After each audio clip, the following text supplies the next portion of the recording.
ৰাজনীতিৰ নাটকবোৰ কেতিয়াবা সাংঘাতিক জটিল আৰু কেতিয়াবা সাংঘাতিক আমোদজনক হৈ উঠে। যিসকলে ৰাজনীতিৰ নাটকবোৰ বুজি পায় তেওঁলোকৰ কাৰণে এয়া আমোদৰ খৰাক, তেওঁলোকক মনোৰঞ্জন দিয়ে। এই যে শেহতীয়া বান পৰিস্থিতি, এই বান পৰিস্থিতিক লৈ বিভিন্ন ৰাজনীতি চলিছে। বিশেষকৈ অখিল গগৈয়ে শিৱসাগৰৰ জনতাক লৈ বা নাজিৰাৰ জনতাক লৈ বা চৰাইদেউৰ জনতাক লৈ তেওঁ চিঞৰিছে। কেতিয়াবা বিধানসভাৰ টেবুলত উঠিছে, কেতিয়াবা আয়ুক্তক মাতি আনি তেওঁ দাবী ধমকি দিছে, সেই লৈ ভাইৰেল হৈছে ছ'চিয়েল মিডিয়াত। আৰু সকলোৱে কৈছে যে অখিল গগৈ এই জনতাৰ উন্নতি বিচাৰিছে। নিশ্চিতভাৱে বিধায়কজনে উন্নতি বিচৰা বুলি আমি অনুভৱ কৰোঁ।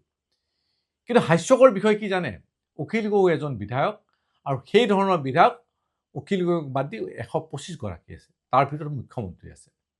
সঁচা কথাটো এয়াই যে এই 126 গৰাকী বিধায়কে তেওঁলোকৰ শিতানত যিসমূহ কাম হয়, মন্ত্ৰী বা বিধায়কৰ শিতানত যিসমূহ কাম হয়, সেই কামৰ বাবদ ঠিকাদাৰ হওক বা অন্য প্ৰতিষ্ঠানৰ পৰাই হওক তেওঁলোকে 3ৰ পৰা ন্যূনতম 3ৰ পৰা 7% তেওঁলোকে কমিশ্যন পায়। মই পুনৰবাৰ কৈছোঁ যে 3ৰ পৰা 7% তেওঁলোকে প্ৰতিটো কামৰ বাবদ কমিশ্যন পায়।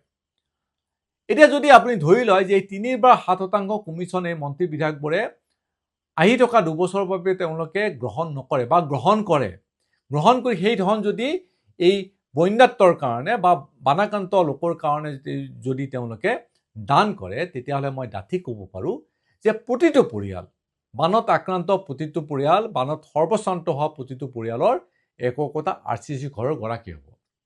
এয়া মই দৃঢ়তাৰে কৈছোঁ। কিন্তু এই কথাৰ তথ্য প্ৰমাণ হয়তো মই দিব নোৱাৰিম। এইসকল মন্ত্ৰী বিধায়কে, পদ্ম হাজৰিকাৰ দৰে বিধায়কসকলে হয়তো মোৰ ওপৰত তেওঁলোকে মানহানি গোচৰ কৰিব, পূৰ্বতে কৰিছে।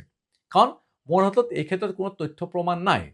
কাৰণ এই ধৰণৰ কামৰ বাবে মন্ত্ৰী বিধায়কে তথ্য প্ৰমাণ লৈ 3% বা 7%ৰ কমিশ্যন নলয়। কিন্তু মই এটা কথা তেওঁলোকক দৃঢ়তাৰে ক'ব পাৰোঁ বা প্ৰত্যাহ্বান জনাব পাৰোঁ যে কোৰ্ট কাছাৰী যোৱাৰ আগতে তেওঁলোকৰ যদি সতি সন্ততিক মোৰ ওচৰলৈ লৈ আহি মূৰত শপত খাই তেওঁলোকে যদি ক'ব পাৰে, পুত্ৰ বা তেওঁলোকৰ পৰিবাৰ বা যিগৰাকী ব্যক্তিক তেওঁলোকে সাংঘাতিকভাৱে ভাল পায়, তেওঁলোকৰ মূৰত যদি শপত খাই ক'ব পাৰে যে বিধায়ক বা মন্ত্ৰী হোৱা কালত তেখেতসকলে কাৰো পৰা 1% তেওঁলোকে দুৰ্নীতি কৰা নাই, কমিশ্যন লোৱা নাই, তেতিয়াহ'লে এই যে মই দাবী কৰিছোঁ বা এই যে মই বৃহৎ অভিযোগ এটা আনিছোঁ, সেই অভিযোগ মই উঠাই ল'ম। মই ক্ষমা প্ৰাৰ্থনা বিচাৰিম তেওঁলোকৰ পৰা যে নহয়, মই মিছা কথা কৈছোঁ। কিন্তু এতিয়াও মই সততাৰে কওঁ যে এইসকল মন্ত্ৰী বিধায়কে 3ৰ পৰা 7% কমিশ্যন লয়। আৰু এই কমিশ্যন যদি বন্যাত্মৰ কাৰণে তেওঁলোকে এৰি দিয়ে, পুনৰবাৰ কৈছোঁ, প্ৰতিখন ঘৰত শিৱসাগৰ, নাজিৰা, চৰাইদেউ এই যিকেইখন জিলা বানত আক্ৰান্ত হৈছে, যিসকল পৰিয়াল সৰ্বশ্ৰান্ত হৈছে, তেওঁলোকৰ একোটা RCC ঘৰ হ'ব। তেওঁলোকে খুব সুখে সংসাৰে থাকিব পাৰিব যদি এই ধনসমূহ 3ৰ পৰা 7% ধন এই বন্যাত্মৰ কাৰণে দিয়ে। তেতিয়া অসমৰ কোনো চুকৰ পৰা সেইসকল জনতাক অনুদান দিয়াৰ প্ৰয়োজন নাথাকিব। এয়া মোক প্ৰত্যাহ্বান। ধন্যবাদ।